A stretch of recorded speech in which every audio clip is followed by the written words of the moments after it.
Hey, everybody, and welcome to a jam-packed edition of the OverMark Podcast. We're your hosts, Dave and TJ, and we got a lot to talk about today. We got a Collision, SmackDown, and Saturday night's main event, and then a little bit of news. Make sure that you give all of our socials a follow at OverMark ENT, and we're just going to jump right into it because we got a lot to talk about today. We got AEW Collision from May 22nd, 2025. They had an attendance of 2,130. The arena was set up for 2,664 with 534 available tickets. So not quite nearing a sellout like they had been doing.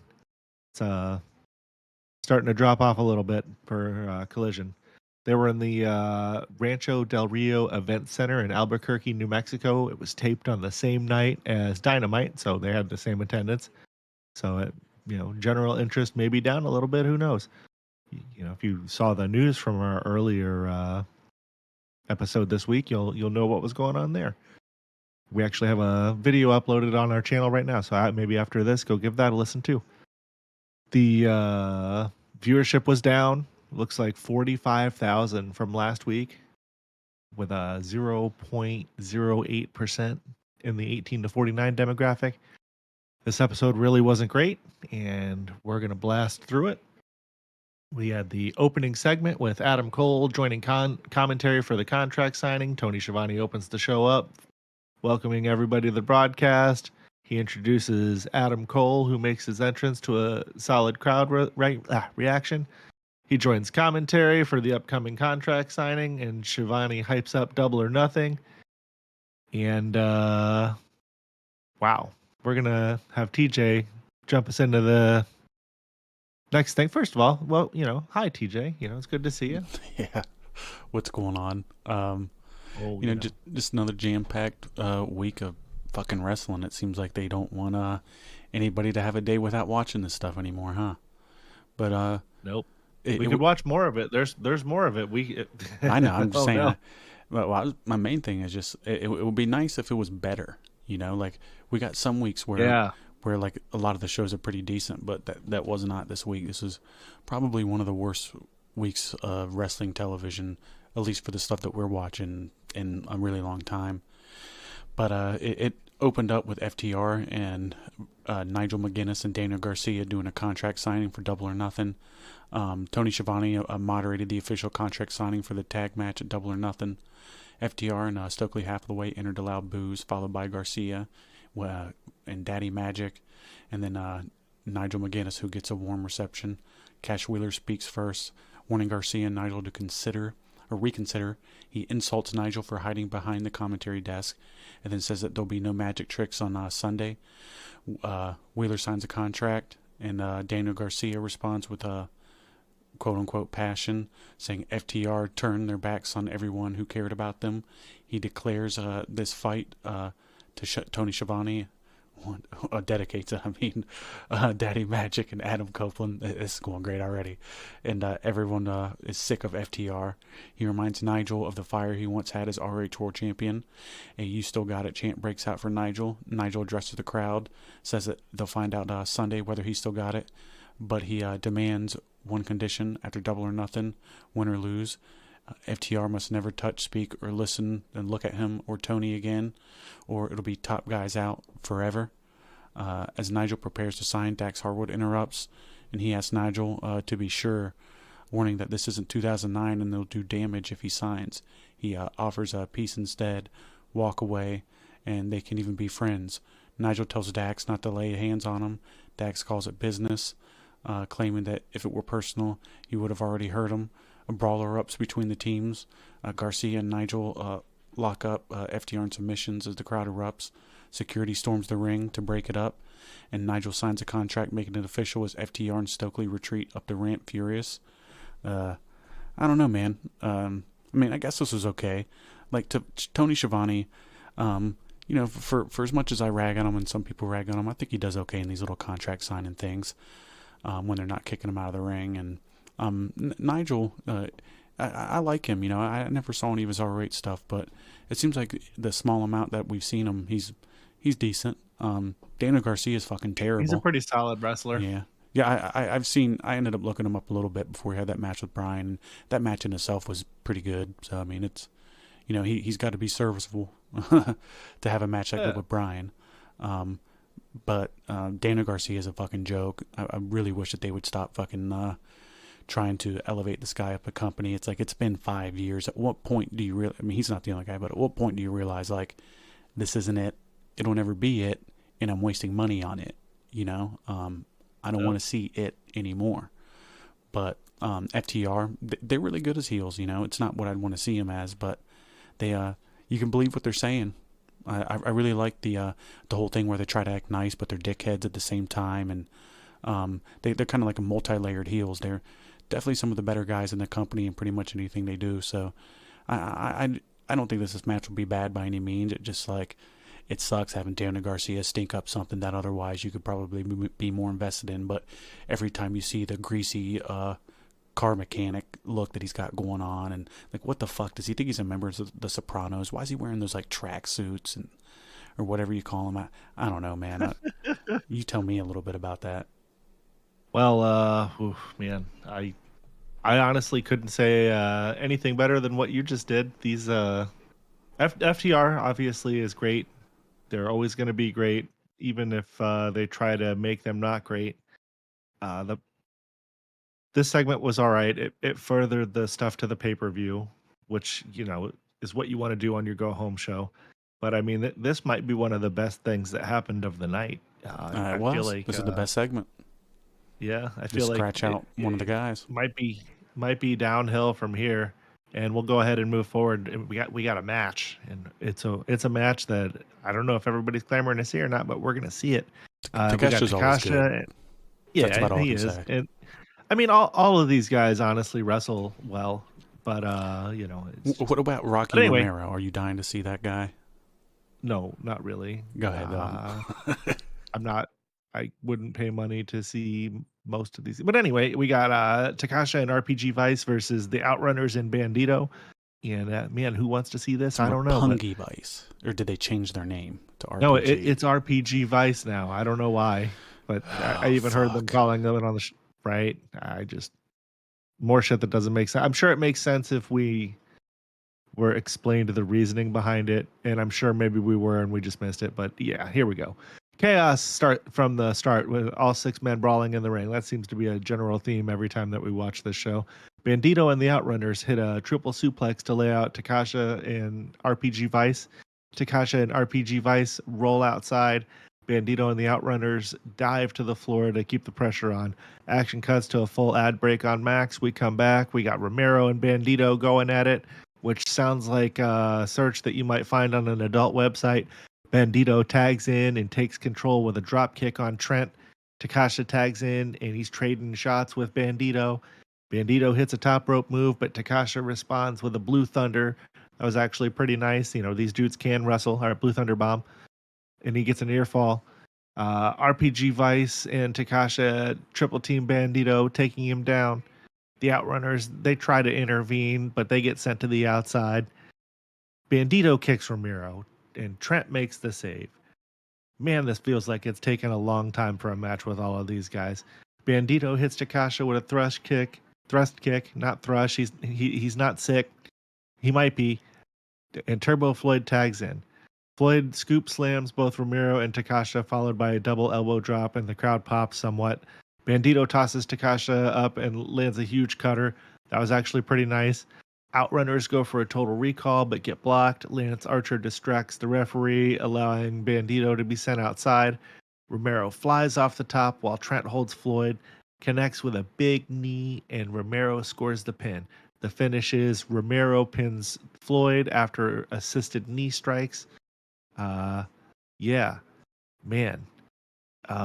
This was a match, and I don't know. It was hard for me to stay interested during this match. I found myself kind of glazing over and tuning out a lot. Well, I mean, remember, like, the Outrunners were actually doing a thing with FTR. What happened there? Like they were pairing up and like the in-ring work was good. It's not a knock on any of these guys' performances. I don't know. I was overall disinterested in this match. I don't know. What did you think of it? Well, I mean, it's just a theme that we see across this show. It's just a whole bunch of matches with no story, and the guys just kind of wrestling to have a match. You figure like there'd be more build, to the pay-per-view that's a couple days away, when there was like almost none, like going into the pay-per-view. I don't get it. It's like he can only write one show. But essentially. But I don't know. I mean, you pretty much hit the nail on the head. It's not like anything that you saw was like bad here. I mean, everybody here is capable of having good matches. The fact that the Outrunners, I mean, I'm going to say this every time they're on TV. Why aren't these guys the fucking tag champions? Like, maybe you could reignite what fucking thing they had like 3 months back, but they fucking blew that. And Bandito probably doesn't really need to be on TV anymore. Keep him on ROH. It's I guess he's still the champion there. I'm really not sure. But he definitely doesn't need to be on the show. Neither does anybody else that's prominently featured on ROH. ROH probably doesn't even really need to be a thing, but I don't know. I don't need to shit on the match any more than we already have. It happened, right? And another thing that happened was Mercedes Moné versus Reina Isis. Man, that's a really fucking unfortunate last name there. Oh, wow. Yeah. I didn't even realize that. Yeah. The match begins with a lockup and an early pin exchange between Moné and Isis. Isis calls for a timeout mid-match and dances. Moné responds by locking in the statement maker, then releases and dances back. Moné chops Isis in the corner, and before getting caught in the ropes, Isis hits a top rope leg drop for a near fall. Man. Multiple pin attempts by Isis, including a neck drop, but Moné won't stay down. Moné rallies with running knees to the face, then climbs the ropes, only to be drop kicked by Isis mid-climb. Moné recovers, lands a backstabber, near fall. Moné sends Isis to the top ropes, catches her, and then locks in the statement maker again, this time for a tap out. So Mercedes Moné won by tap out with a statement maker. Not much to really say here, just a random match with some chick we've never seen before. That it was basically like kind of just an average match. I don't feel like any competitor really tried that hard, and overall it's just kind of more of a lack of build towards the pay-per-view, and they did do a little bit of build here with Jamie Hayter's music hitting afterwards, and she stormed out. Security rushes, separated from Moné. Hayter tries to break through as we head to commercial. I mean, I guess to some extent, if you want to call that a build, that's fine. But I don't know. Want a little bit more of that. I want something I can sink my fucking teeth into. And isn't Moné supposed to have her own writer? I don't know. Remember of Jennifer Pepperday or something like that? Maybe she does, or maybe it's like a collaborative deal. I'm not sure. I'm pretty sure it's collaborative. This match was all right. You talked about how we don't know who Reina Isis is. A week or so ago, there was another match that happened. I think it was one of the gals was wrestling Toni Storm, and they had like a little 20-second video package of highlights of the gal wrestling in different places and looking cool and doing things, and gave you a reason to be like, oh, okay. And then they didn't do that with this person, and I felt like, do that. You've got X amount of hours to fill every week. Use 20 seconds to fill with. Well, the matches don't need to be so long. They got plenty of time. Well, yeah, exactly. Take 20 seconds off of the match time and throw us a video about who this person is, so that we know who they are, what they're about, what's going on with them. The match itself wasn't offensive. It wasn't a great match, but it was all right. I wouldn't mind seeing just a more. Safe match. Yeah, Reina Isis is not a bad wrestler. I'd never seen her before this. Yeah, she's all right. It was okay. I don't know. Moné fits along with like the whole thing, and that's like the big problem with AEW heels. They're not cheating to win the matches. They're not displaying heel tactics besides being dicks. Like it just doesn't add up. There's no heat. How many times you got to fucking say that? At least have this girl come in if you're gonna. I'm sure they're gonna show her again on the show. At least have her look strong a little bit. Like, you don't have to take 100% away and have this match that like you're not ever really gonna think about ever again, right? But exactly. Here's something else that we probably won't ever think about again: Kyle Fletcher versus Jay Lethal. Unless I'm missing something, this is another match with no build, right? Nope. I I'm not quite sure why we're having it, but it's good to see Jay Lethal. I'm No, glad he's I like still Jay getting Lethal. work. He's great. He's probably one of the best guys there.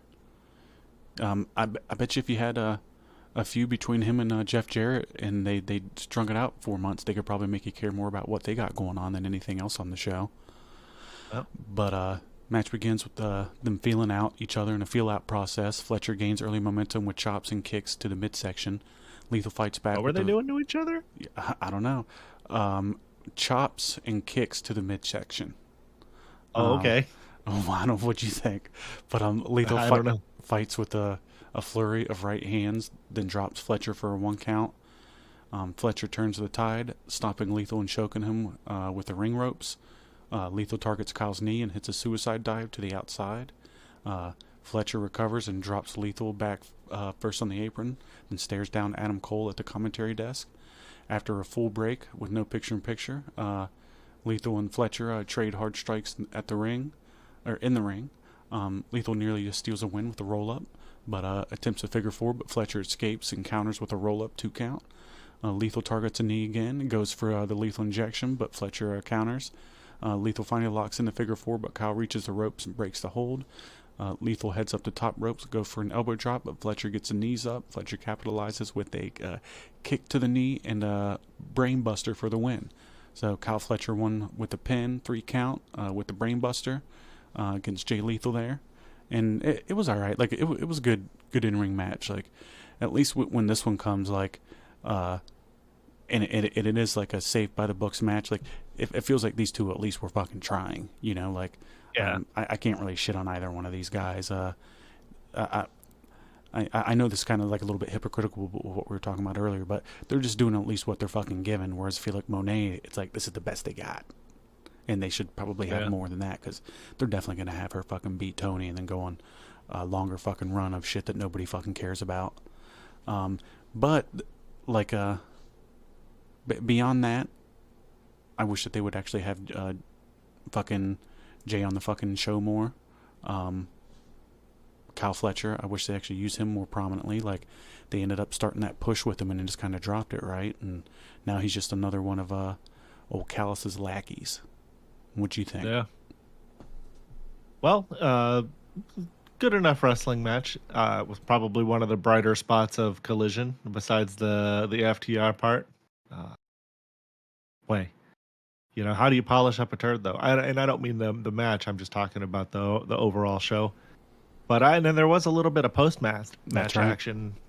Fucking Alexander and Takashita rushed the ring and tried to do a beatdown on Jay Lethal, and Adam Cole stood up like he was going to do something and didn't do nothing. And then Kyle O'Reilly and Roderick Strong ran into the ring to make the save. And then that takes us into our next match, which is the Paragon versus the Grizzled Young Veterans. And a little bit of what we were talking about earlier, though. But what's up with these tag teams on this show all being young, but they're not very young, and they don't look young? I don't know. That's a really good question. Yeah, just make it make sense, everybody. Yeah. So the match begins with Kyle O'Reilly and Drake squaring off. A quick pin exchange early. Strong tags in for a double team offense with Kyle. Gibson tags in, and the Grizzled Young Veterans return the favor with a double team of their own. Strong recovers with a drop kick on Gibson before tagging Kyle back in for some more double chops. The Veterans regain control, isolating Strong and John with Adam Cole at commentary, and we go to a commercial break and come back. Kyle and Gibson are both down until Kyle hits a gut kick and tags in Strong. Strong explodes with a flurry of offense. He takes down both opponents with strikes and a cover on Drake, but Gibson breaks it up. The Veterans go for a tandem top rope move. Gibson holds Strong as Drake leaps from the top, connecting. Kyle breaks up the pin attempt, and chaos erupts. Every match is just about chaos erupts. All 4 men brawl. Every match, all the men brawl. Kyle takes out Gibson, tossing him outside. Strong capitalizes, drops Drake, and Kyle keeps Gibson at bay. Strong gets the cover. Strong pins Drake for after the Paragon clear the ring for the win. It was nothing special. It was an okay match. the guys did well enough. Nobody got hurt. Nobody killed anybody or did anything overtly terrible. But I just. How many matches have the Grizzled Young Veterans had on? Sorry, how many matches have they had on this on any AEW show? Is it like the second one? Is it? I don't know. I feel like we've seen him more times than we should. Yeah, in the back. But I don't know. Like, I'm not really excited about anything Roderick Strong and Kyle O'Reilly are doing.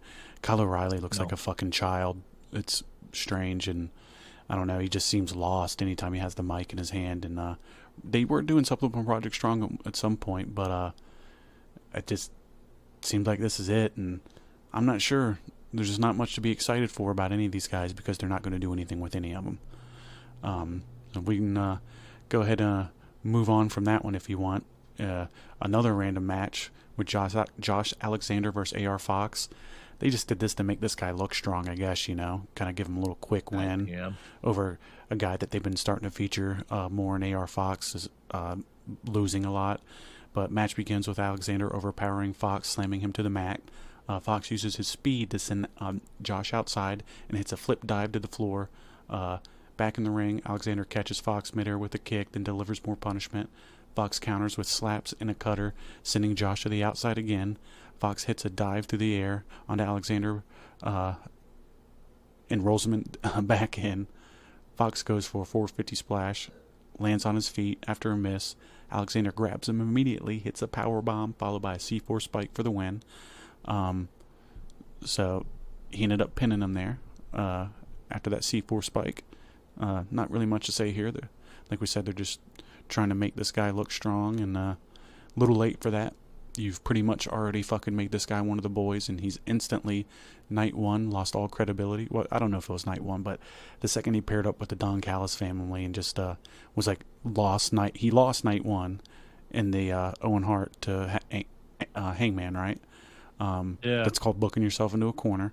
But there's just nothing to be excited here for. AR Fox, they're never going to use him in a prominent position, and it's looking like Josh Alexander is probably going to be the same.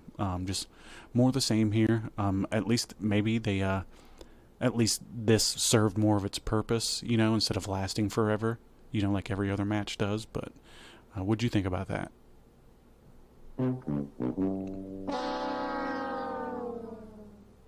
So that's about it. Moving on. Yeah, it was an okay match, I guess. It's whatever.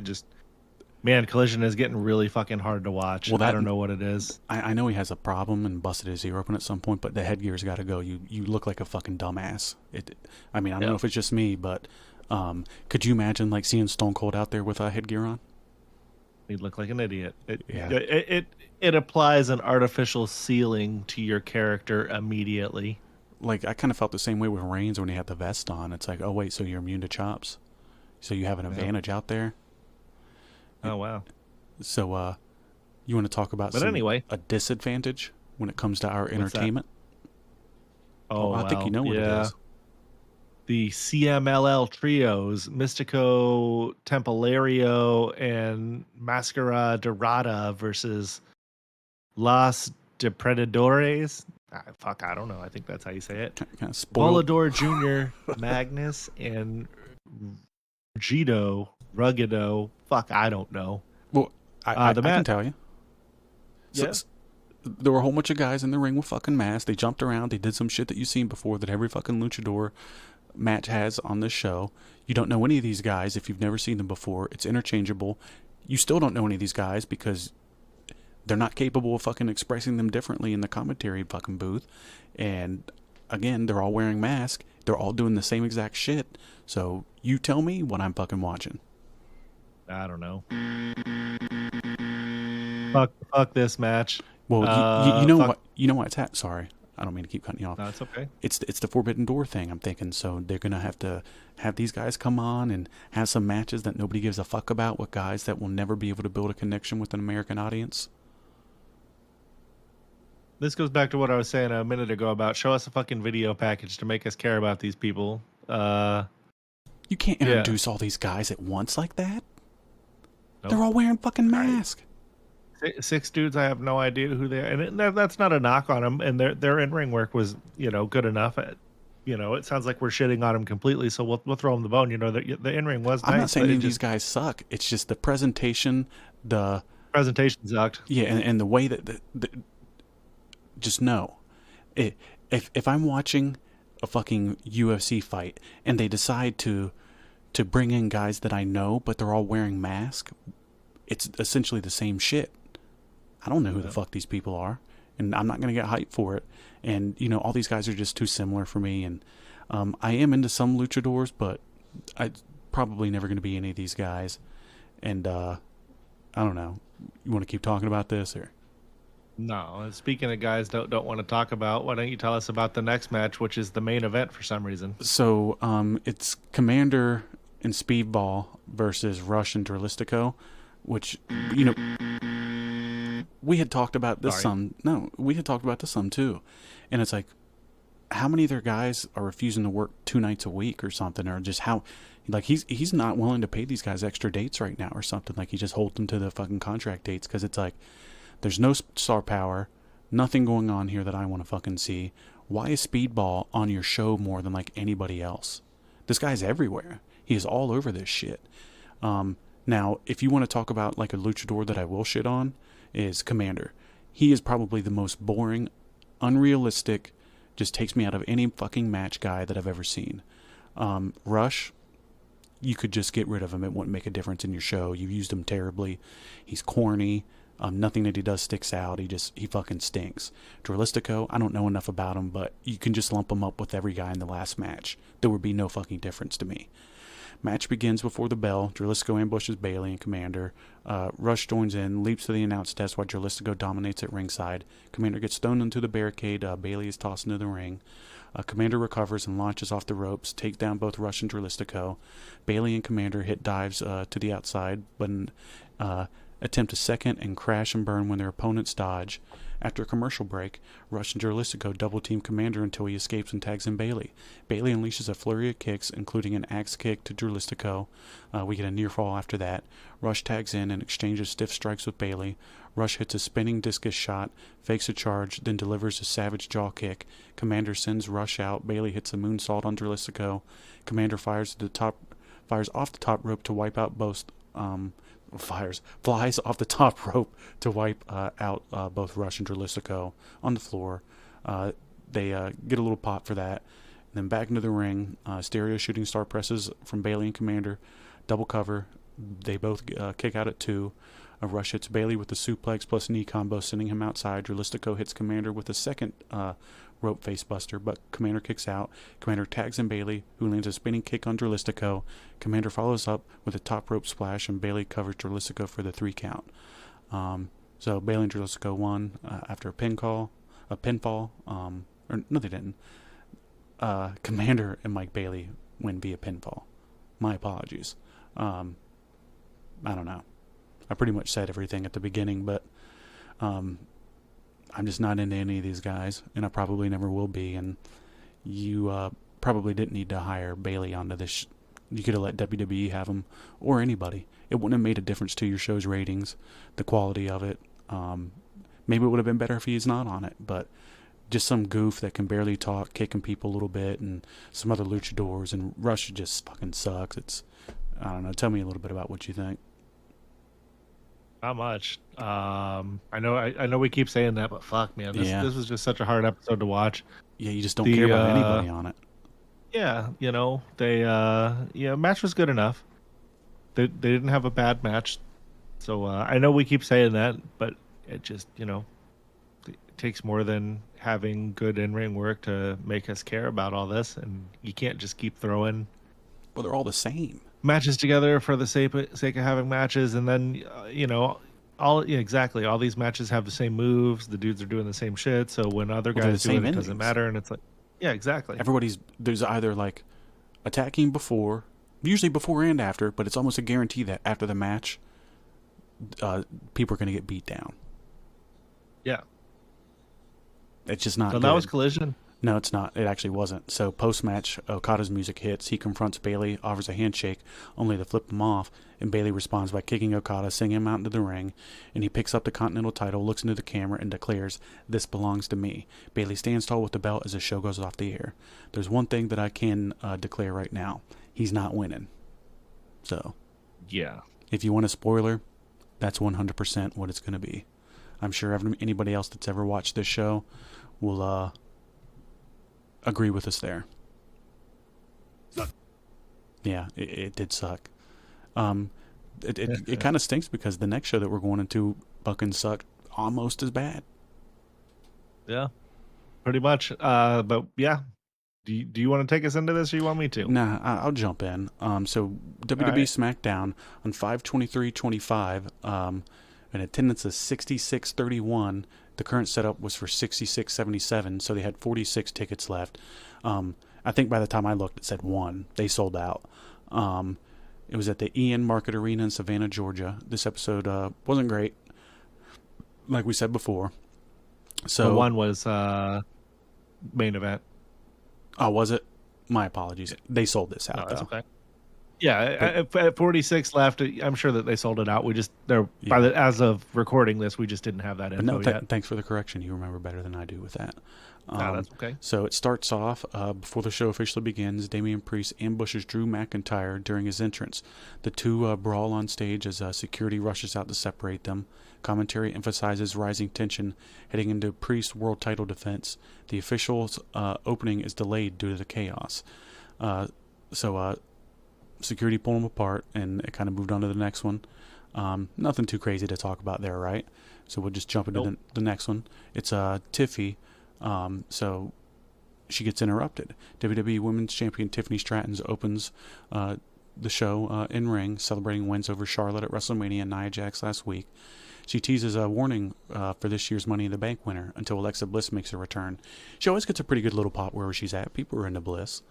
Yep. Bliss reminds everyone that she's a former world champion and Money in the Bank winner, adding that while she likes Nia Jax, she doesn't like Stratton, basically saying like she cashed in on Nia and she liked her, so what do you think I'm going to do to you? As Bliss warns Stratton about her intentions with Money in the Bank, Charlotte Flair interrupts with a chorus of boos. Man, what happened to her? I don't know. She's like a walking fucking Slim Jim, man. She's just burn up. Like, but she sarcastically congratulates Stratton for beating her up at WrestleMania, claiming she's done everything except win Money in the Bank. She vows to win the briefcase and take back not just her title, but also the spotlight. Stratton fires back, calling Charlotte a hypocrite and blaming both Flair and Bliss as vintage, or calling them both vintage, while she's the upgrade. Stratton exits, declaring it will always be Tiffy time. As she heads up the ramp, Giulia enters for the next match. The opening contest is set for Giulia versus Charlotte Flair versus Zelina Vega. Julia's music's fucking pretty cool. Yeah. Yeah, I like it a lot. And then the mist and everything, and her little outfit that she wears, like her robe, I guess you would call it. Yeah, her entrance gear or whatever is really cool. Yeah, like she's definitely going to do pretty well in that company. You can tell they have high hopes for her. But anyways, what'd you think about that whole little segment with the chicks there? Well, they furthered the story that they needed to further a little bit. Charlotte Flair, and we'll talk about it during the match here. I don't know what's going on with her, man. She's very rigid. Very rigid. But yeah, we'll just jump right into the match. Though. This was one of the better things on the show. I think it did what it was supposed to do.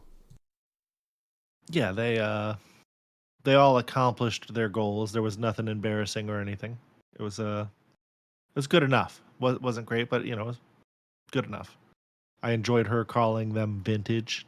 It was a nice little backhanded way of calling them old. No, she's definitely working. She's doing a good job as champ.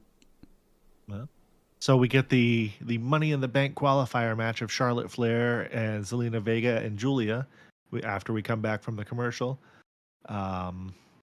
We get early chaos in the match. Vega, caught between Charlotte Flair and Giulia, is quickly tossed outside of the ring by Flair.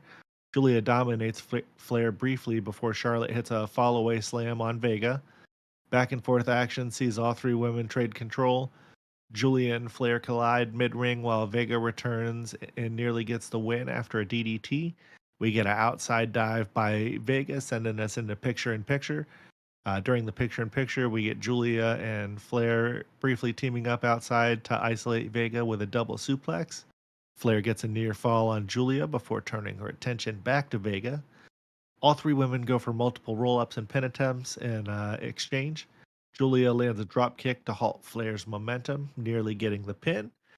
We go to a commercial and then come back. Giulia kicks Flair to the ropes. Flair responds by slamming her down. Giulia hits the beautiful drop kick while Vega hits head scissors into a submission on Flair. Flair goes for a double moonsault, which actually was pretty nice. That was probably one of the better things she did this match for a 2 count. Giulia locks in the Rings of Saturn on Flair. Shout out to Perry Saturn. How long has it been since we saw Rings of Saturn in a WWE ring? Vega breaks it up with a kick and a 619. Flair spears Giulia, nearly gets the win. Giulia escapes the figure 8 attempt, and Vega nails Flair with a Meteora. The finish is Giulia double stomps Flair during a figure 8, and Vega rolls out. Giulia hits the Northern Lights bomb on Flair for the pinfall victory. This was an all right match.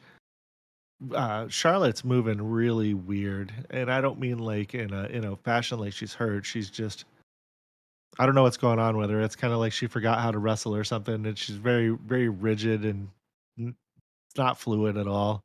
I don't know. What did you think of this match? I mean, I guess it was an okay match. I mean, that's about all I could say. It is just okay. Vega just doesn't really seem like she's it. You know, she keeps coming out to like dead reactions, and the crowd's into Giulia, and Flair does definitely get boos, but I think it's more like get the fuck out of here. And I think that's bugging her to some extent. Like, I don't know. I think she thought she was going to come back to like the fans like really being into her. I don't think she was supposed to be a fucking heel for coming back. Nope. Because it seemed like they had to pivot pretty quickly because she was coming out acting like a face and stuff. And I don't know, man. Not much to say about it. It wasn't offensive or anything, and it happened. It was better than Collision. Yeah, that's definitely true. But after that, we got more female wrestling related stuff with the backstage segment with Chelsea Green confronting Vega, mocking her post match. Vega ends up firing back with a slap, sparking a full brawl involving Secret Hervis, Mi-Chin, and B-Fab. The brawl looked fucking terrible, but security intervenes, leading into an impromptu match made official. Secret Hervis versus Mi-Chin versus B-Fab later tonight. I don't think any of these chicks have ever been shown how to do a backstage brawl. I don't think any of them. This is what happens when they have to fill 3 hours on a show, TJ. Well, I'm just saying, I don't think any of these girls have been taught how to throw a punch correctly. Probably not. It's weird because it's like I feel like I've seen children that would more realistically be threatening with them coming at you with punches than fucking Mi-Chin or B-Fab or whoever the fuck else was involved here. But they'd all do well to watch some Scott Hall punches. His punches look devastatingly real, and he never was hitting you at all.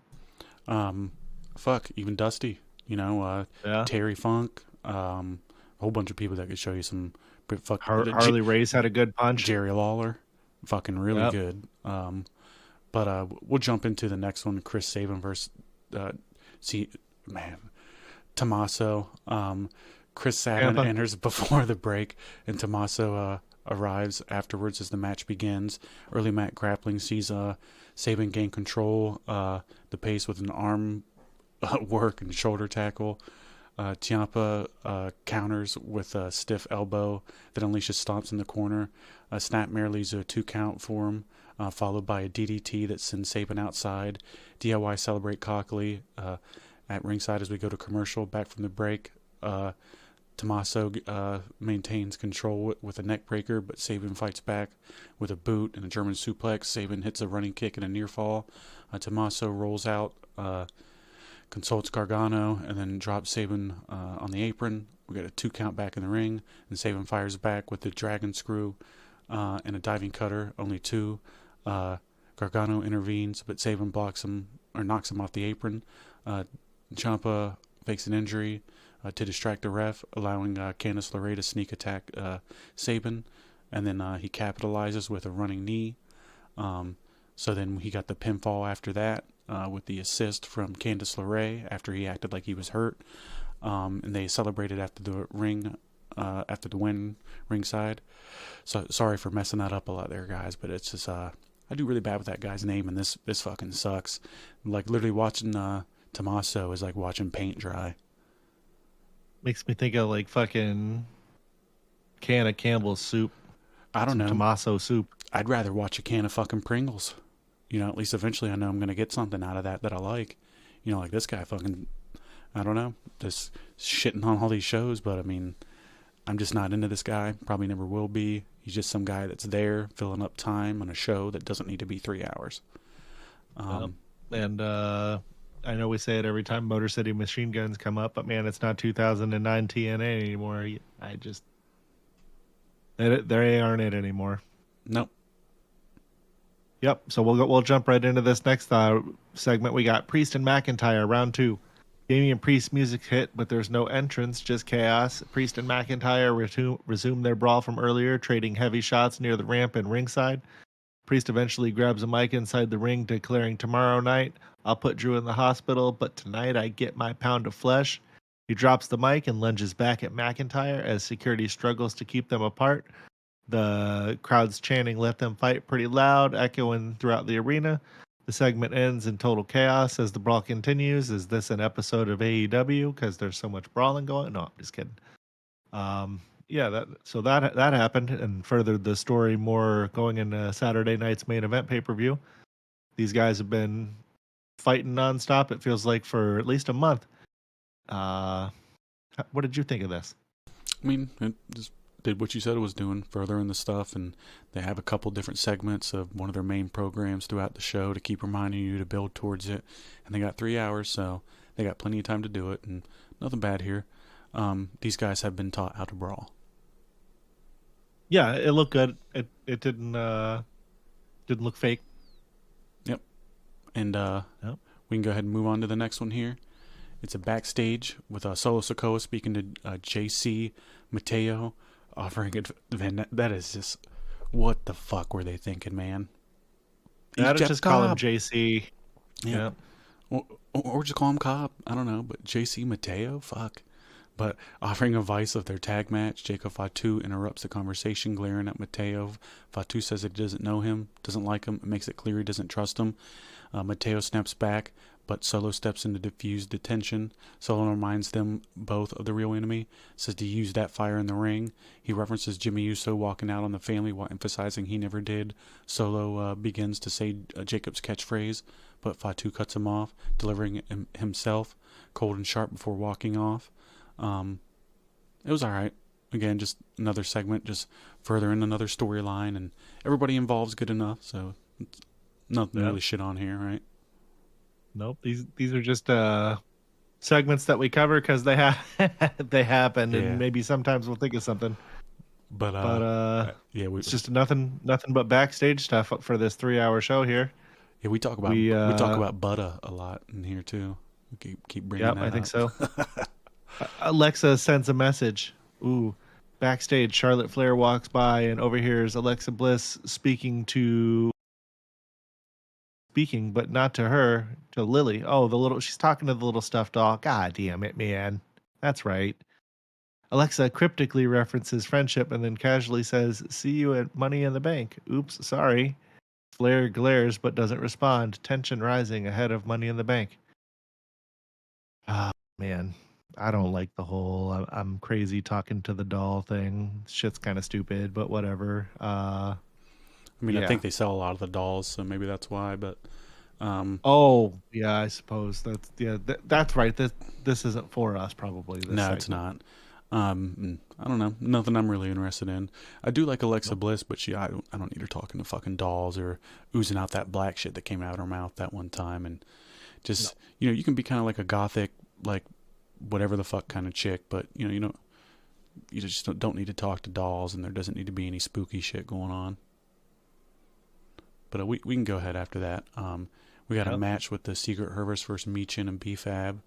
Damn it. A match that happened with some chicks that aren't very good, and it isn't really something that I want to fucking talk about, and you guys probably don't want to fucking kind of gloss over it. But I don't know. It's just some shit happened. Chelsea Green attempted interference, and was cut off. B-Fab tags in, hits a neck breaker for the win. Is that enough talking about it? Like that sounds good enough.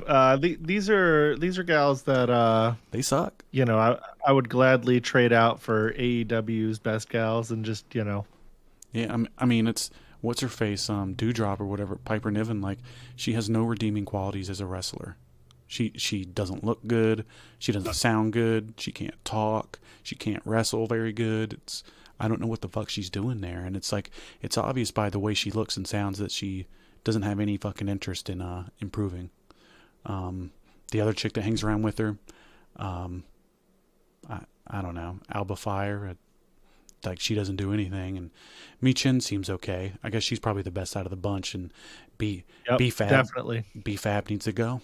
And, you know, I'd rather watch Triple H come out and take a dump in the middle of the ring than watch these fucking girls have a match ever again. I don't know about that. Bring Sheamus out and have him beat somebody up. Like there's a lot of things. He's got the mic and he's looking at you. Are you ready? No, not at all. You're like, oh no. But since I kind of just glossed over that, I'll go ahead and do the next one here. Yeah, let's do that. We got Fatu and Mateo versus Jimmy Uso in Phoenix. So the match begins with Jacob Fatu and Jimmy Uso squaring off, but Mateo quickly tapped himself in. Mateo goes after Jimmy with stiff strikes until Fatu tacks himself back in, leading to a tense stare down.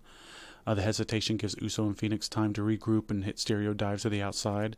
Solo Sikoa helps his team recover as we head to commercial. So after the break, Mateo's in control, slams Jimmy and hits a standing moonsault. Got a 2 count. He tags. That's pretty nice. Yeah. Well, I mean, he's a good athlete. He just kind of looks funny. But he tags Fatu, who levels Jimmy with a running hip attack and then a running splash in the corner. Solo encourages Fatu as the punishment continues with another hip attack. Mateo tags back in, sets Jimmy up top, but Uso fights back and hits a corkscrew off the turnbuckle. We got a hot tag to Phoenix, who unloads on Fatu with quick offense and a poison rana near fall. Phoenix tries to stay on him, but Fatu counters with a Samoan drop. JC tags in, hits a German suplex, but Phoenix flips out. Jimmy tags in and hits a splash and almost gets the win. Fatu breaks it up with a senton. Phoenix hits a missile drop kick, takes a dive, but is slammed onto the announce table by Fatu. Back into the ring, Jimmy hits a spear on JC and climbs up to the top, but Solo Sikoa distracts him. JC dodges the splash and hits a Tour of the Islands for the pin. So Fatu and Mateo win via pinfall. This is probably the best in-ring match of the night, I'd say, at least for what I like. But everybody did good enough, and Fatu's pretty good, and seems like Jeff Cobb's definitely not bad either. I've seen his work before. Like, remember when they had him come in at Moxley as I think it was Chris Jericho's special enforcer or some shit, and lose to him. But I mean, he can do some cool stuff. He's a really, really strong guy. He's like core's probably like stronger than most people's on the planet. But I don't know, what'd you think? It was just a good enough match. It was probably my second favorite match of the night. That they did pretty well. There was nothing offensive. All 4 of the guys in the ring can work and are varying degrees of over or stars. So, it was good enough. They had a reluctant celebration after the match. Easing some tension. Yeah. Oh, yeah. Ooh. Tension our asses on to the next one. Yep. So we got a LA Knight backstage promo on Money in the Bank. He acknowledges that the odds are stacked, but he's back in the city that helped shape him. He vows to walk through the darkness of Aleister Black and Shinsuke Nakamura, calling them spooky season year round. Ends the strong, declaring, "I'm a living, breathing, talking Money in the Bank because I'm LA Knight." Yeah. And the crowd was doing that whole thing with him. I enjoy his shtick. He's good. He's a good talker. Good in the ring. I think, like, in the back, he's penciled in as the top mid-card guy. They treat him better than any of the other top mid-card guys. I feel like he gets more wins, and they end up always having him in better position. Like, at some point, they're going to let him get the World Heavyweight Championship. I think it's just, like, the couple guys that just popped back up that kind of fucked him. Like when Punk showed up. If Punk hadn't shown up, he would probably already had that opportunity. Yeah. Yeah, definitely. But no, LA Knight's good. I don't think since I've started watching again, he's always a bright spot on the show. But after that, we got a segment with R-Truth. He's shown saluting a hand-drawn picture of his childhood hero, Cena. No words, just reverence. Reverence and comedy as prepares for a Saturday night's main event. The segment ends with Cena's theme faintly playing on a speaker as we cut to commercial. And then R-Truth sends a message to Cena. We get a reminder of tonight's main event, Street Profits versus Fraxim for the WWE Tag Team Championships. Back at ringside, R-Truth makes his entrance to a strong ovation from the crowd. He greets Savannah, Georgia with a "What's up?" before turning serious about Saturday night's main event. Truth said he's not facing his childhood hero because the man that Cena's become isn't the man he once admired. Truth says he couldn't understand where things went wrong until he realized that the problem was power. He recalls how Cena used to be his friend, but over time, texts slowed down, calls stopped. Cena became cold and distant. Compares Cena to Gollum from Lord of the Rings, calling the title was precious and saying power corrupted him. Declares you're going to take my joy. You're not going to take my joy from me, John Cena. And then he ended it and admits he doesn't want to hurt Cena, but will beat the hustle, loyalty, and respect back into him if he has to. Ends by rounding the crowd with a familiar warning. If John Cena wins, we riot. What's up? I don't know. It was all right. He's doing good work. Yeah, I mean he's always been good at like delivering those little kind of promos, and he's definitely a pretty old guy, so he's been doing it for a while. Yeah, he's Attitude Era, Ruthless Aggression Era, PG Era, Modern Era. I mean, he's wrestled in a lot of eras. He's been doing it for a long time. Yeah, he has, but not really much else to say there. You can take us on if you want.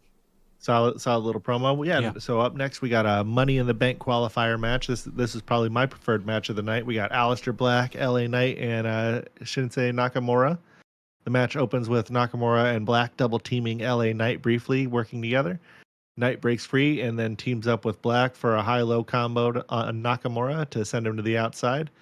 Knight turns on Black with stomps in the corner as "We Want Tables" chant breaks. They were chanting that a lot. Fucking wrestling fans sometimes. Nakamura drags Knight out to boos. Then Black and Nakamura exchange in stiff striking. Their back and forth looked really well. I would like to see some more of Aleister and Nakamura working together. Black lands a big knee strike. Knight intercepts with a megaplex, but Nakamura breaks up the pin with a splash, and we go to commercial. When we come back from the break, Black nearly pins Nakamura before Knight breaks it up. We get a BFT and Black Mass are both countered in a wild exchange. Knight scores a near fall. Nakamura sends Knight into the steel steps outside, returns to battling with Aleister. We get a strike fest between the two men, but Knight returns to break it up. Black hits a knee on Knight, follows up with a moonsault off the apron onto both opponents. That was pretty nice. Knight recovers and throws Black back into the ring, but gets caught with a plancha from Aleister. Back in the ring, Knight hits a reverse DDT and then goes up for an elbow drop, but Nakamura breaks up the pin. Nakamura tries a hidden shot, however the fuck how do you say that, you think? Kinshasa? I don't know. But Black blocks it, only to get posted seconds later. Nakamura charges in for a second one, but Black counters with a Black Mass. But before he can capitalize, Knight tosses him right on out of the ring and steals the pin. So the result is LA Knight wins via pinfall after Black hit a Black Mass on Nakamura. But they didn't make Black look weak in losing this match. Like, it looked like he was about to win, and then he just got tossed out and lost. So they protected him well. The match was pretty good overall. Not great, but one of the better ones of the night, I thought. What did you think of this? I mean, it was kind of like a safe match. They didn't go too crazy, but everybody's timing was really good, and everybody got their shit in, and it was good. Like you said, it wasn't great, but it was a match, and it was good. Nothing really to shit on there. Better than a lot of the other stuff we've seen this week. Oh, yeah. Well, why don't you take us into this main event? It actually wasn't terrible, but it wasn't great. But Might have changed my opinion. Who knows? We'll see at the end here. Anyway, take us in here. Street Profits versus Fraxium, Nathan Frazier, and Axiom. The match opens up with Dawkins and Axiom trading holds until Frazier tags in. Dawkins overpowers Frazier with the shoulder tackle. A tag to Montez Ford for a quick double team near fall. Dawkins returns to isolate Frazier, but Nathan fights back and tags Axiom. All four men brawl mid-ring. Fraxium sends the champs outside and hits stereo dives as we go to a picture-in-picture. A picture-in-picture with the first break. There's multiple in this match. Axiom strikes Dawkins in the corner but gets overpowered. Then we get a tag to Ford, who hits a senton on Axiom in a flurry of offense near fall. Dawkins keeps Axiom grounded as we return to full screen. Dawkins works a chin lock, but Axiom breaks free. Tag to Ford for shoulder strikes, and back to Dawkins for a big charge near fall. Axiom lands a crossbody and gets the hot tag on Frazier as Tez tags in. Frazier explodes with a shooting star press and rapid offense. We get a near fall. Champs slow the momentum again with tandem offense as we go to picture-in-picture for the second break. So a picture-in-picture in the second break. Again, Dawkins sets Frazier on the ropes. Frazier fires back with the near fall. Axiom tags in but gets dominated by Dawkins and then Ford. Ford mocks Axiom, hits a superplex, but can't finish the job as we return to full screen. We're getting close to the end here, and Axiom stuns Ford with the rear naked choke. Dawkins saves the day by suplexing Frazier onto Axiom to break the hold.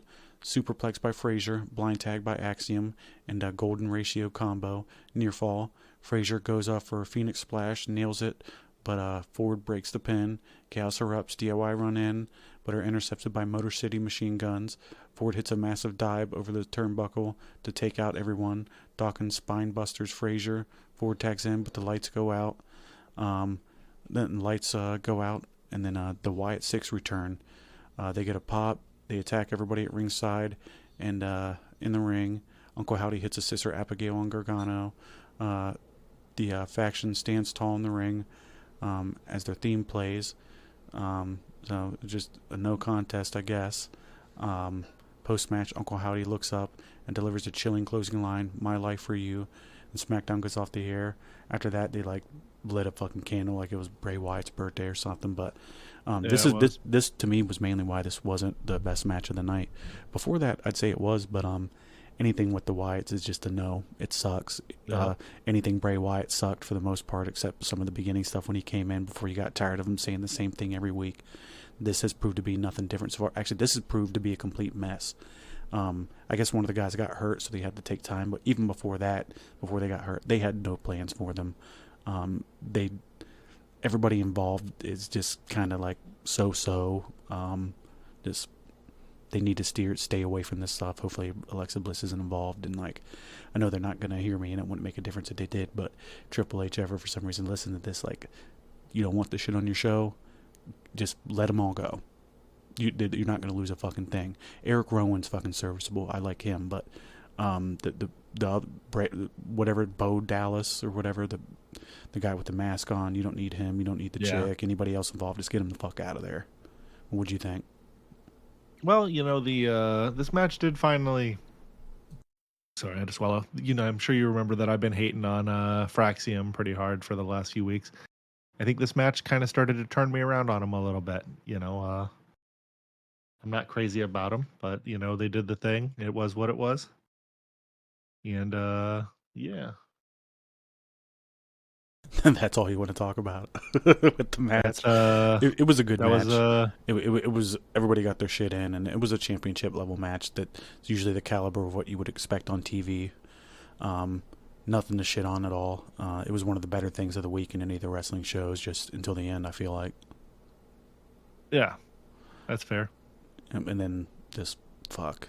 I guess these guys are going to stink up SmackDown even more. Hopefully they're not on Raw, and that'll at least be something positive out of it. But we finally get to stop talking about all the shitty wrestling of the week, and we can move on to a somewhat decent show, right? Yeah. Take us on in. We go into WWE Saturday Night Main Event from last night, May 24th of 2025. They had an attendance of 9,685. I'm sorry, they had a setup of or attendance of 9,761 with one available ticket. I fucked up on the editing there, so they sold out. It's saying one a ticket that was available. They sold out. That just was what it was. So that was cool. The first match of the night was a good match to start out with. We got Seth Rollins and Braun Breaker with Paul Heyman versus Punk and Sami Zayn. Punk got a pretty good pop when he came out. The crowd almost drowns out his music. We get a pre-match brawl before the bell even rings. Zayn sends Rollins out. Punk and Zayn double clothesline breaker over the top. Then the match officially starts. Rollins backs Zayn into the ropes. The ref intervenes. Breaker clothesline Zayn behind the ref's back. Zayn gets bounced off the commentary table. Breaker leaps off the apron with a huge clothesline, sending Sammy over the announce table. That was pretty nice. Then we went to a commercial break. There was a lot of fucking commercial breaks in this. I saw a lot of people crying about this online, and there feels like there's more commercial breaks in this than an episode of Raw or SmackDown. And anyway, Breaker dominates Zayn during the post break and taunts Punk. Rollins and Breaker work together until Zayn breaks free. Zayn hot tags Punk to another huge pop. Punk runs wild. Clothesline, calf kick, neck breaker, code red, near fall, and lost my place. Near fall. Punk hits a bulldog and flying elbow drop. Rollins kicks out. Attempted GTS broken up by Breaker. Rollins hits a pedigree. Zayn breaks up the pin and moonsaults onto Breaker outside. And then we go to commercial and come back. Punk and Rollins trade punches. Both are down after a double clothesline. Zayn and Breaker tag in. Tornado DDT by Zayn. Haluva kick set up blocked by Rollins. Punk dives onto Rollins. And there's an exploder suplex on Breaker. Heyman grabs Zayn's leg to stop the Haluva kick. And then we get Big Bronson Reed coming back from his long injury that he's been off since the beginning of the year. He spears Punk through the barricade. And Breaker hits Zayn with a spear. The finish of the match is Breaker pins Zayn after hitting a spear on him with Bronson's interference. And now we've been saying for weeks who's going to be the third guy. Now we know who the third guy is for their group, even though they don't have a name for it yet. Post-match, Reed enters the ring and embraces Rollins. And I'm sure you guys remember, commentary also pointed out that they had been feuding in the past, but obviously they've patched things up. Reed shakes hands with Breaker and Heyman. Reed is now aligned with Rollins, Breaker, and Heyman. Punk tries to fight back, but gets crushed by Reed's senton. Rollins and Breaker hold Punk down for a devastating tsunami. The trio stands tall over Punk's broken body as Heyman celebrates. And this is a good match. This was a good reveal. And it was a strong way to open the show. And they'll be running with this story for a while. And they got a pretty devastating looking group. What did you think of all this, TJ? I mean, it was definitely a good match, and at least the ending in this was not revolving the Wyatts. Bronson Reed's like a pretty good monster type guy. What is it? Who's the guy that got fired that put him over?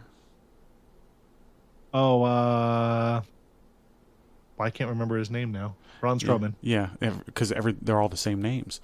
But no, Braun Strowman did a really good job fucking getting him over, and they actually did a good job with him. Like, remember he fucked Seth over, like he sent him out for a couple months, I think, because he kept doing the tsunamis.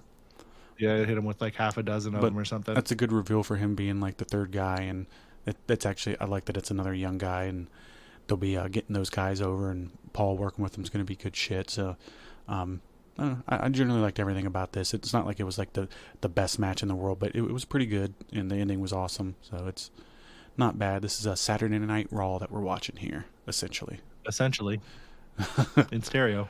Yeah. Why don't you take us into the next match? So we got the next one here, which is for the Women's United States Championship. Zelina this might Vega, be the worst one of the night. Yeah, I was just about to say the same thing. Chelsea Green, Vega, Secret Hervis out at ringside.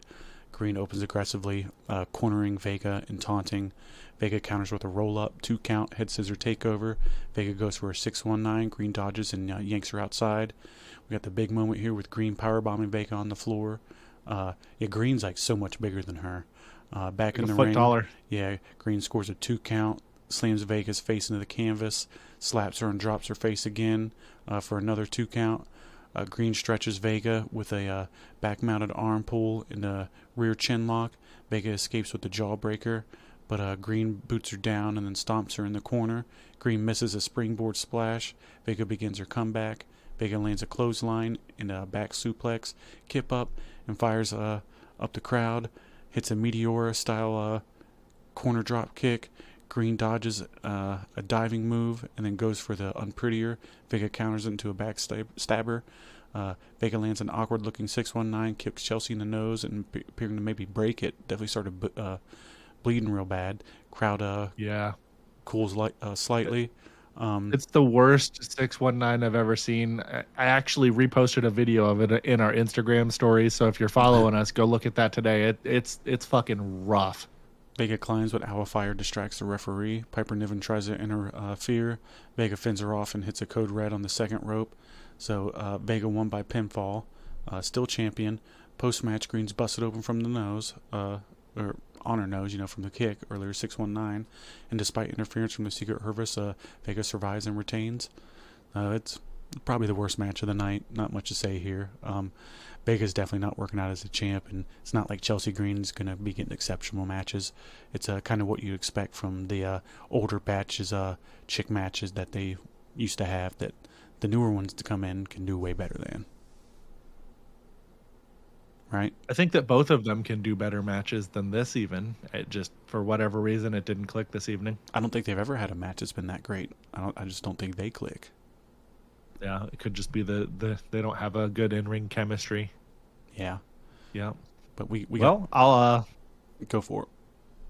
Take us into this next one here. We got this is actually a match that I was a little bit excited for. We got a non-title match of John Cena versus R-Truth, also known as Ron Cena for the purposes of this evening. Cena comes out. He does his usual current Cena entrance with lackluster, no color, just real monotone, getting on out there. And then, he gets in the ring and his music ends. And then his music starts over again. And Truth comes out and he does like the OG Super Cena entrance to a huge pop, man. He was doing all of the old school mannerisms, the salute. He pulls the little towel out before he does the salute and tells the camera, "Let's go to work," like Cena used to do, and does the full-on run to the ring, dive into the ring, hitting the ropes, throwing the hat out to the crowd, hitting the that timed 3-finger Cena pose to the music. I mean, he did everything.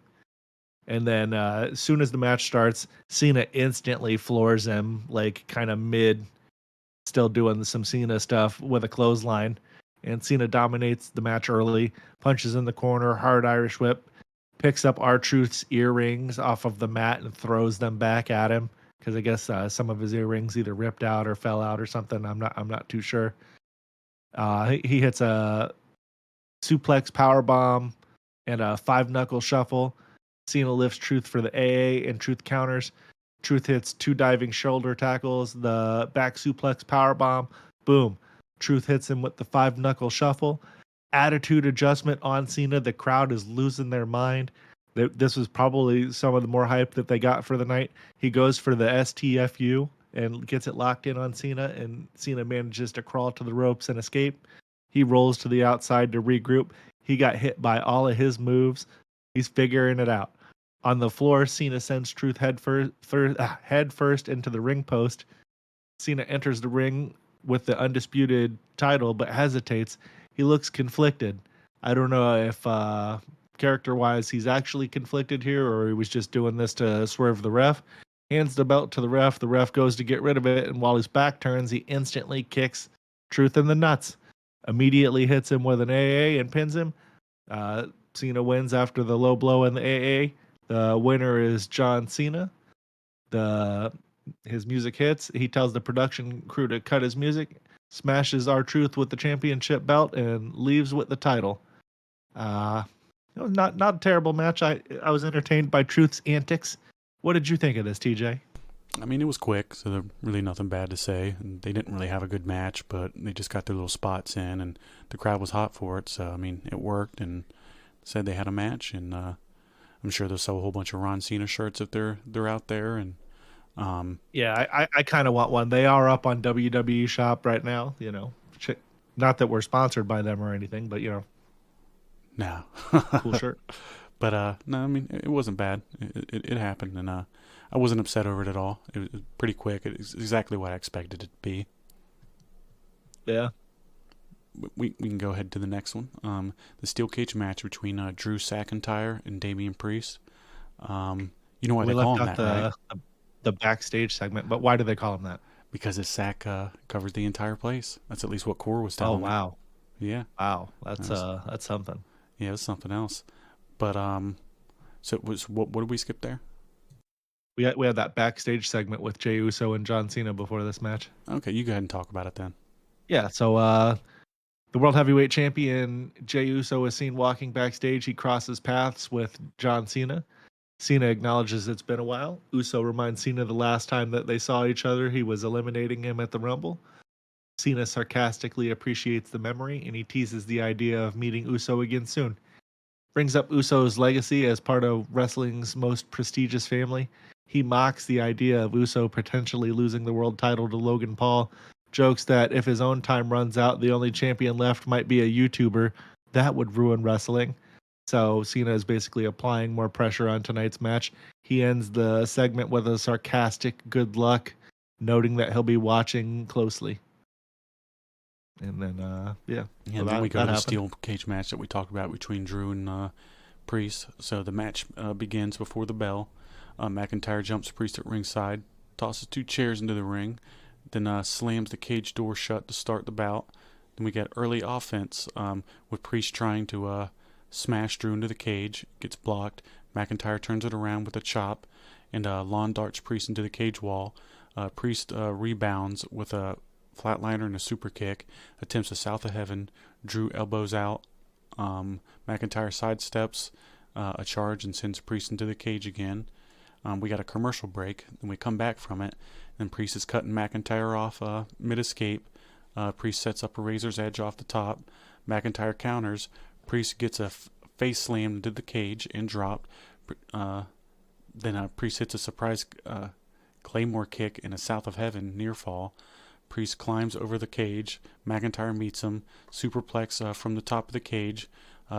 McIntyre fires up. Claymore kick. Priest barely kicks out. Yeah, there was a couple points where you thought that he was going to lose here. Yeah. We get a brawl at the center of the ring. Priest lands a forearm and a corner diving elbow. McIntyre goes for a second Claymore. Priest holds the ropes and rolls him up for a 2 count. McIntyre hits a South of Heaven himself and another pinfall, near fall. McIntyre unleashes chair shots to Priest's back, wedges a chair in the corner, and sets Priest up for a Claymore into the chair. Priest dodges. Priest slams the chair into McIntyre's throat. Priest goes extreme, hits a South of Heaven, then sets up a concerto to McIntyre's head on the chair, crushes him. Commentary referenced Edge taught him that because, they turned on Edge, the original guy that started the Judgment Day. So the finish, Priest exited through the cage door, pausing to look back before stepping down. And he won when he stepped out. And it's funny, what's his face? The governor, old Jesse Ventura. Yeah, he did not like that. He was like, "Oh, what? You can just walk out. You can't walk over." It's like, yeah, they've been walking out for forever, man. A long time. You usually just have to get them to unlock it for you.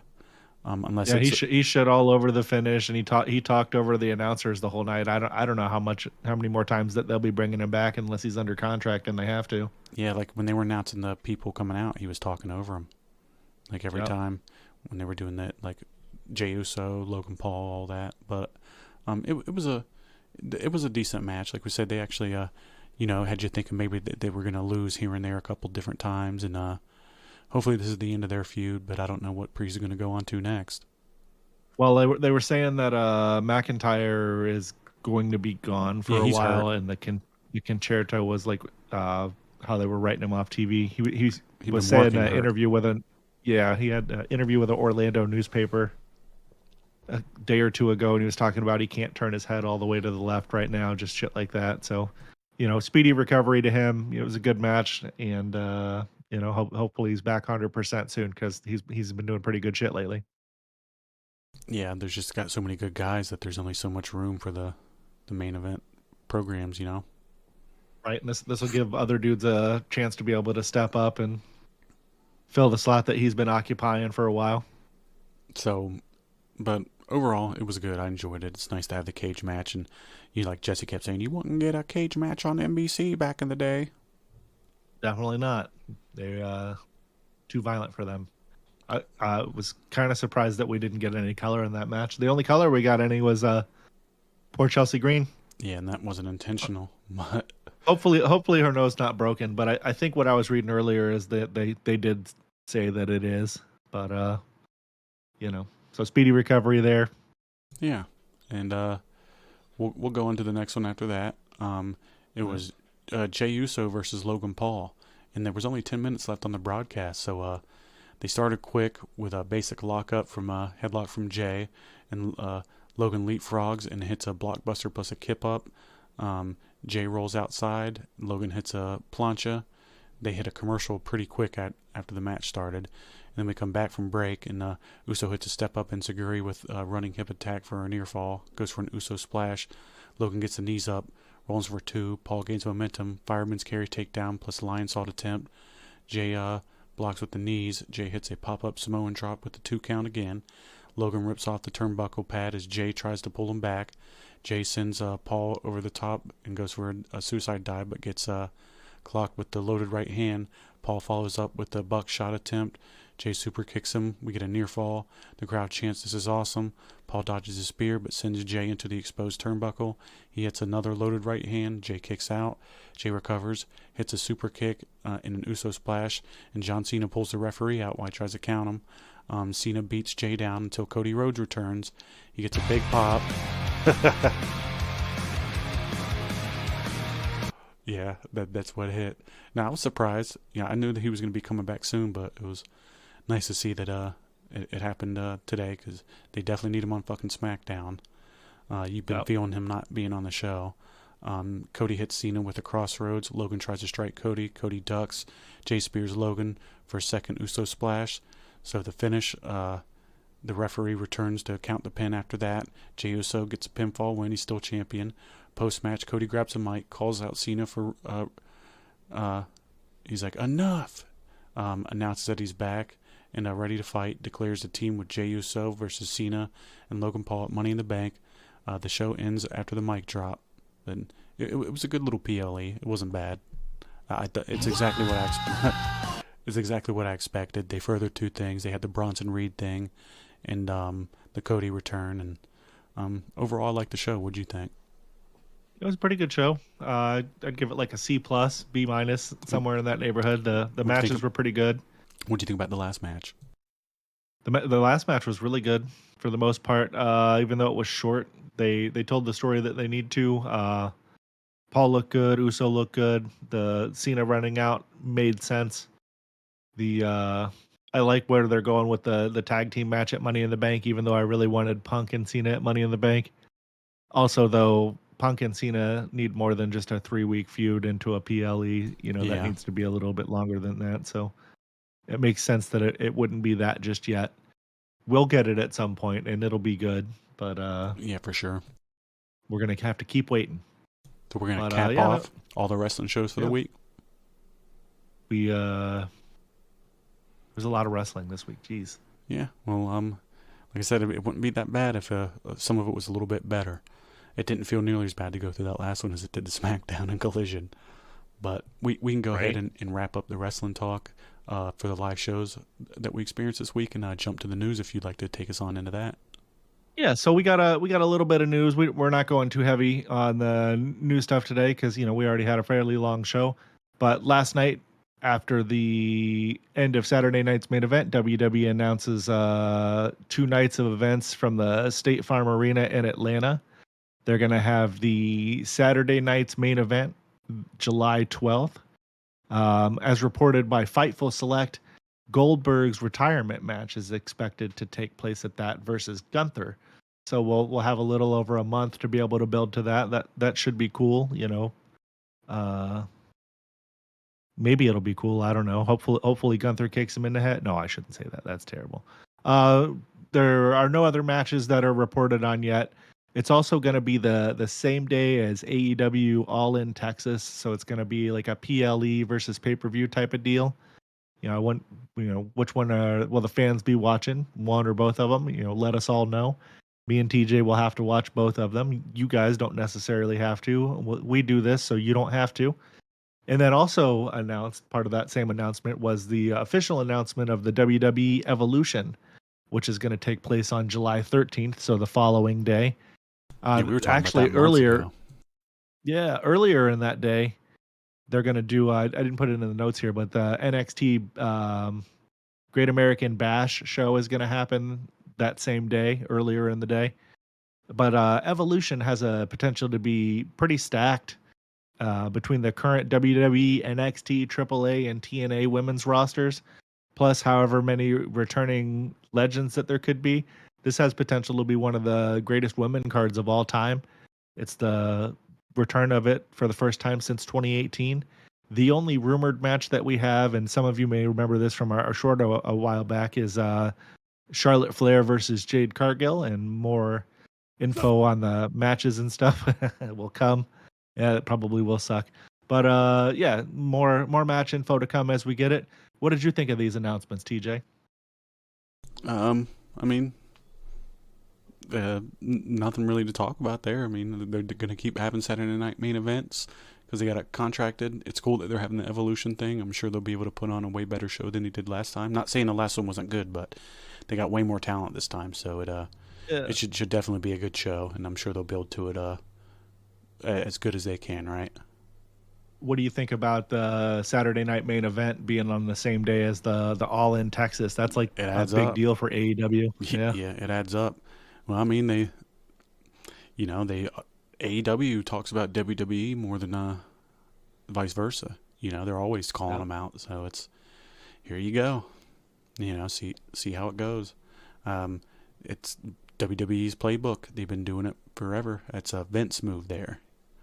Well, the prospect of the Goldberg retirement match, I think, is probably going to lure some people over. Yeah. I think that it'll probably see a dip in their pay-per-view buys. Because, I mean, what are you going to do? You're going to watch the PLE on Peacock that you already have paid for? Or are you going to drop, like, what are they, 50, $60? I think they got 100,000 people that are going to buy their pay-per-views no matter what. That makes sense. That's kind of what they've been having.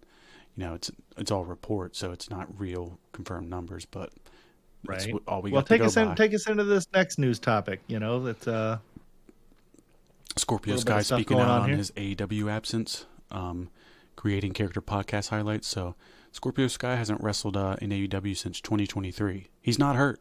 I don't think he has been the whole time. He's still under AEW contract, but he last appeared in matches on ROH in September through October of 2023, which is crazy. He wasn't even on the main roster. On his new Creating Character podcast, Sky addressed his current status. Sky confirms he's healthy and wants to compete. His words exactly: "Boy, oh boy, my career sure has taken a nosedive, hasn't it? Anyone that's followed me obviously knows that things have been a little different over the last couple years. He's uncertain what fans believe, injury, decline in skill, or backstage issues. He says he has no clarity on why he's not being used. The reality is, I don't know what it is. I don't know if there's bad blood or not. I know I'm healthy, and I've been healthy for a long time, and I've been wanting to compete. But it's just one of those things where, what can you do? You only have so much say." It reflects on a past interview with Chris Van Vliet, I think I'm saying his last name right, possibly causing Vliet friction with AEW. Admits he tried to protect AEW's image at the time. To be honest with you, I didn't lie when I was on the show, but I definitely went out of my way to make the company. He says he definitely went out of his way to make the company look bad. Huh? Not make the company look bad. Oh yeah, I left out the not. My fault there. I really obviously wanted to preserve a relationship that had been built over a number of years, so I didn't want to say anything that would poison that relationship. Come to find out, I think someone there still maybe had a few issues with some of the things I did say. Now I'm like, screw it. I'm going to say whatever the hell I want now. He signed a 5-year contract extension in 2021, so he's not gone till next year. A former TNT and Tag Division champion, had stayed active by wrestling on the independent scene during his AEW absence. It's kind of weird. Just let the guy go. What do you want to pay him for? He's not going to make a difference in your show. It's not the way you'll use him. He's a good talent. I feel like Cody was one of the reasons why he was being used a lot more at the time there. Previous Brandy's cousin. Yeah. Oh, okay. So he's a previous TNT champion. But I mean, overall, like, just let him fucking go and make money somewhere else, because you're wasting his time and your money paying him. Yep. Because he's not selling merch for you. There's no tickets being sold, nothing. It's just a petty thing, or just Tony completely forgot and doesn't care because he doesn't need to make money. Wasting the dude's prime years of his career, while he's still young. And shit, that was only ROH when he was there, so it's been longer than that. Yeah. Wild. Got anything else to add on that? No. I mean, pretty straightforward. I guess at least he's getting paid, but fuck, you use the guy. There are so many worse people that are on the show every week. I like Scorpio Sky. I dug his backstage promos where he'd do the little thing and the camera would, cut out. It was good shit. He good in the ring too. I don't know. Hopefully we'll see him doing something. Than Speedball, right? Yeah, there was 6-man CMLL tag team match. Get all 6 of those guys the fuck off my TV and get Scorpio Sky on there. Yep, I agree. But yeah, so anyway, we're gonna get on out of here this week. Next episode we'll be covering Double or Nothing. Fucking another 7-hour pay-per-view. I don't know how I'm gonna watch all this, but it'll be something. And then we'll have Monday Night Raw as well. Thank everybody for listening. Don't forget to follow us on all of our socials at OverMark ENT. Thanks for listening, Overmaniacs. We'll see you guys next time. TJ, we'll see you next time. Have a good night, brother. Well, it's been a pleasure like always, and we'll talk to you guys soon.